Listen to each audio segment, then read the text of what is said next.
Surat police ફરી એકવાર નાગરિકો માટે પ્રાણ રક્ષક બની. સુરત કાંગારુ સર્કલ પાસે રવિવારી માર્કેટમાં ખરીદી કરવા આવેલી મહિલાને હૃદય રોગનો હુમલો આવતા મહિલા પોલીસ ઓફિસર કે ધોલિયાએ સીપીઆર દ્વારા એ બહેનની જાન બચાવી માનવતા મહેકાવી હતી.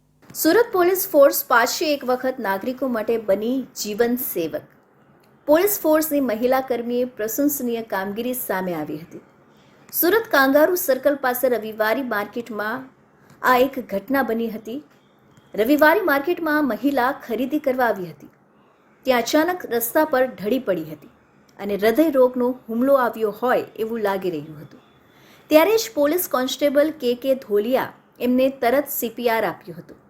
હાર્ટ એટેકના આવા પ્રસંગોમાં સીપીઆર આપી હૃદયના ધબકારા ચાલુ રાખી મગજ સુધી લોહી પહોંચાડવામાં આવે છે અને વ્યક્તિને હોશમાં લેવાય છે. આથી મહિલા ઓફિસર દ્વારા પણ પોતાની સીપીઆર ટ્રેનિંગને સફળ રીતે ઉપયોગ કરી અને પોતાના મોઢાથી મહિલાને શ્વાસ આપીને આ મહિલાને હોશમાં લાવીને એનો જીવ બચાવી જીવન રક્ષક બન્યા હતા. સરકાર દ્વારા પોલીસ વિભાગના કર્મચારી સહિત અનેક લોકોને પાછલા દિવસોમાં સીપીઆરની તાલીમ આપવામાં આવી હતી અને આવી તાલીમ પામેલા કર્મચારી જ્યારે પણ આવા કોઈ અસામાન્ય સંજોગો ઊભા થાય ત્યારે જીવન રક્ષક બનીને દર્દીનો જીવ બચાવી શકે એવો ઉદ્દેશ્ય હાલ સાર્થક થતો દેખાઈ રહ્યું છે.